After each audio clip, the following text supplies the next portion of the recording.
ప్రత్యక్ష ఆశీస్సులతో ఆ ప్రక్రియ ప్రయాణం మొదలైందని.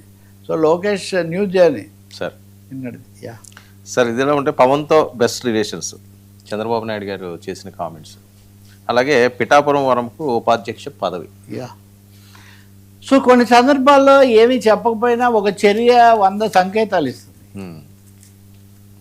పవన్తో బెస్ట్ రిలేషన్స్, కానీ పవన్తో చాలా వర్స్ట్ రిలేషన్స్ ఉన్నటువంటి లేదా పిఠాపురం కార్యకర్తలతో వర్స్ట్ రిలేషన్స్ అంటున్న ఫైటింగ్ రిలేషన్స్ ఉన్న వర్మను ఆ పార్టీకి ఉపాధ్యక్షుడిని చేశారు. ఆయన నిన్న ప్రమాణ స్వీకారం కూడా చేసినట్టున్నారు.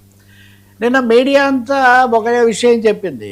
ఏమని, చిన్న చిన్న ఫ్లెక్సీలు లేకపోతే కుర్చీలు ప్రోటోకాళ్ళు ఇలాంటి చిన్న చిన్న విషయాల మీద మీరు మరీ ఎక్కువ తగాదాలు పెట్టుకోకండి, కూటమి ఐక్యత కాపాడుకోవాలి అని చాలా గట్టిగా చెప్పారని. సో వర్మకు పదవి ఇవ్వడం అన్న దాంట్లో ఆయన సీనియర్, ఆయనకి పదవి ఇవ్వడం పెద్ద, ఆయనకు ఉపాధ్యక్ష పదవి చాలా అసాధారణం అని ఏం చెప్పలేము. ఈ మాజీ శాసనసభ్యుడు, ముఖ్య పాత్రధారి, ఓ సామాజిక నేపథ్యం ఇవన్నీ కూడా ఉన్నాయి కాబట్టి, ఆయన వ్యాపార వనరులన్నీ కూడా ఉన్నాయి కాబట్టి అది ఇవ్వడము చాలా సహజమే. కానీ అదే సమయంలో అటు నాగబాబు లాంటి వాళ్ళతో ప్రత్యక్షమైన వ్యాఖ్యానాలకు లేదా తెలుగుదేశంలో స్థానిక ఈ మధ్యనే ఆ పెండెం దొరబాబుతో ఘర్షణ ఇట్లాంటి వాటి ద్వారా వర్మ మీద ఏదో చంద్రబాబు ఫైర్ అయిపోయారు, చాలా అది చేశారు ఇది చేశారని కథనాలు ఇచ్చారు. నిజంగా అంత ఆగ్రహంగా ఉంటే ఇంత ముఖ్యమైన పదవి ఇవ్వరు. బట్ ఖచ్చితంగా మన ప్రయోజనాలు మనం కాపాడుకోవాలి, తెలుగుదేశం పునాది కాపాడుకోవాలి, అదే సమయంలో ఐక్యతను కూడా కాపాడుకోవాలి, ఇంతే మెసేజ్ ఇస్తున్నారు. అంతేగాని వర్మ ఏదో, నేను ఆ రోజు కూడా చెప్పాను మీకు, ఏదో అధిష్టానానికి తెలియకుండానో లేకపోతే అసలు ఏమీ అన్ని వ్యక్తిగతంగానే చేస్తున్నారు అనడానికి ఏమీ లేదు.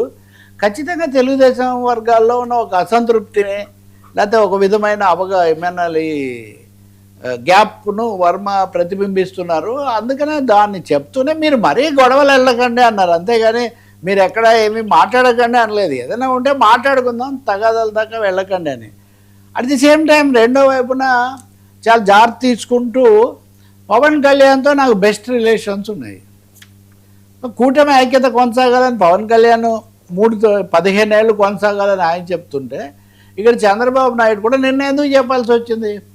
ప్రతి ఒక్కరు కూడా లోకేష్ చంద్రబాబుతో మంచిగా ఉన్నాయి కానీ లోకేష్ కదా నాయకుడు అని అంటున్నప్పుడు, లేదు మాకు మంచి సంబంధాలు ఉన్నాయి కొనసాగుతాయి, సో పవన్ మాతో ఉంటారు, అలాగే పవన్తోనూ జనసేనతోనూ అనవసరంగా ఎక్కువ తగాదాలు పెట్టుకోకండి, పెట్టుకున్నంత మాత్రాన ఏదైనా సమస్య వస్తే మేమేదో వాళ్ళను పక్కన పెట్టేసి ఏదో చేస్తామనేది కూడా ఏమీ లేదు అని. సో చాలా భిన్న సంకేతాలు ఆంధ్రప్రదేశ్లో కూటమిలో ఇప్పుడున్న పరిస్థితిని పూర్తిగా ప్రతిబింబించిందని మనం చెప్పొచ్చు.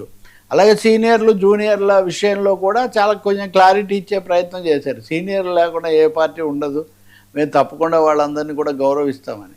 కాబట్టి వర్మ మీద ఏదో వేటు పడిపోతుంది లేదా వర్మ మీద చాలా రుసరుసలాడుతున్నారు, అదైతే నిజం కాదు. ఆయనకున్న సముచితమైన స్థానం, ఆయనకున్న ప్రాధాన్యత, అలాగే ఆ వర్గాన్ని ఆ సామాజిక బృందాన్ని తీసుకోవాల్సిన అవసరాన్ని తెలుగుదేశం అధిష్టానం గుర్తిస్తున్నట్టే కనిపిస్తుంది.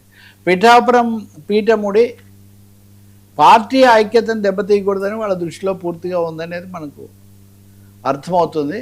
పవన్ విషయంలో చంద్రబాబుకి అయితే పెద్దగా సందేహాలు లేవు, ఆయన మాతోనే కంటిన్యూ అవుతారని. ఎందుకంటే మనం ఇందాక విజయ్ గురించి చర్చించాము. విజయ్ దాంట్లో ఒక ముఖ్యమైన అంశం ఏమంటే సినిమా నటులు రాజకీయాల్లోకి వచ్చి విజయం సాధించటం. ఎంజీఆర్ అని అన్నప్పటికీ ఎంజీఆర్ ఎన్టీఆర్ లాంటి ఒకరిద్దరికి తప్ప చాలామందికి అవకాశం కలగలేదు. ఇప్పుడు అది విజయ్ కూడా ఒక విధంగా ప్రూవ్ చేయబోతున్నట్టు మనం పూర్తి ఫలితాలు వచ్చిన తర్వాత చేయాల్సి వస్తుంది. అంటే ఆయన 10-15 స్థానాల దగ్గర ఆగిపోయారు అనుకోండి, అక్కడ ఆయన ఖర్చు ఏది ఒక స్థానం ఏర్పాటు చేసుకున్నట్టు అవుతుంది, కానీ కింగ్ మేకర్ కారు కదా. పవన్ కళ్యాణ్ కూడా 24లో గెలిచారు కానీ 19లో స్వయంగా 2 చోట్ల ఓడిపోయి ఉన్నారు కదా. చిరంజీవి అయినా కనీసం 2 చోట్ల చేస్తే ఒక చోట గెలిచారు, 18 స్థానాలు తెచ్చుకున్నారు, ఒక రాజకీయ శక్తిగా ఉన్నారు. సంబడి వాజ్ ఆస్కింగ్, చిరంజీవి గారు కూడా కింగ్ మేకర్ అవ్వలేదు, ముందు కింగ్ మేకర్ కాదు కానీ తర్వాత కింగ్డమ్ కాపాడాడు కదా. కాబట్టి ఒక స్థానం ఉంది. పవన్ కళ్యాణ్ జనసేన తమ స్థానాన్ని తాము కాపాడుకోవాలంటే తెలుగుదేశంతో కూటమిలో ఉండాల్సిందే అన్న ఒక మెసేజ్ కూడా దీంట్లో కనిపిస్తుంది. అది ఆయన అయితే మరి బహిరంగానే చెప్తున్నారు. ఇప్పుడు ఎలాగో ఆరోగ్యము ఈ ముక్కు చికిత్స వీటి ద్వారా ఆయన బయటికి పెద్దగా రావట్లేదు కాబట్టి ఆ క్రమంలో ఇవన్నీ జరుగుతున్నాయి.